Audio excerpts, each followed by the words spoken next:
मार्केटमध्ये जे चालतं ते एक्सपोर्ट केलं गेलं पाहिजे आणि असे विद्यार्थी शाळांमध्ये तयार व्हायला पाहिजेत की जे काहीतरी नवीन तयार करतील.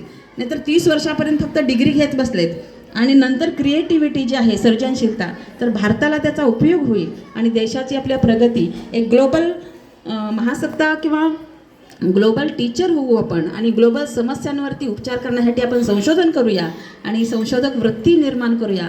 आजच्या दिवशी फिरती प्रयोगशाळा आली आणि त्या प्रयोगशाळेच्या निमित्तानं आपल्याला खूप दिग्गज लोकांचं, मी तर म्हणते आपल्या भाग्यामुळं आपल्याला तांबे सरांसारखी व्यक्ती भेटायला मिळाली. कारण डॉक्टर APJ अब्दुल कलामांच्या सानिध्यात राहिलेले माझे वैयक्तिक आयडॉल आहेत डॉक्टर APJ अब्दुल कलाम.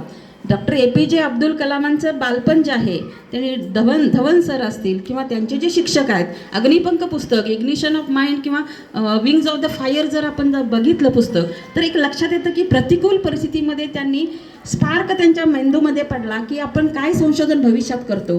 तर अग्निपंख पक्षी हवेत कसं झपावतो, एका उड्डाणामध्ये किती अंतर कापतो.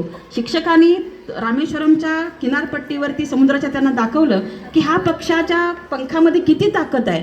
हे त्यांना ज्या वेळेला दाखवलं प्रत्यक्ष कृतीतून, विज्ञानाचे शिक्षक तुम्हाला कृतीतून दाखवतो त्यावेळेला चांगलं लक्षात येतं.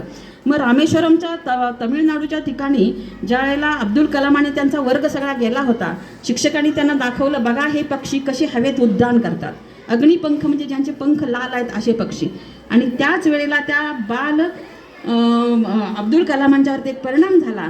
त्यांनी असं ठरवलं की मोठे झाल्यानंतर मी अशाच पद्धतीचं एक यान तयार करेन किंवा गगनयान किंवा अशा पद्धतीचं हवेत झेपावणारं यंत्र तयार करेन.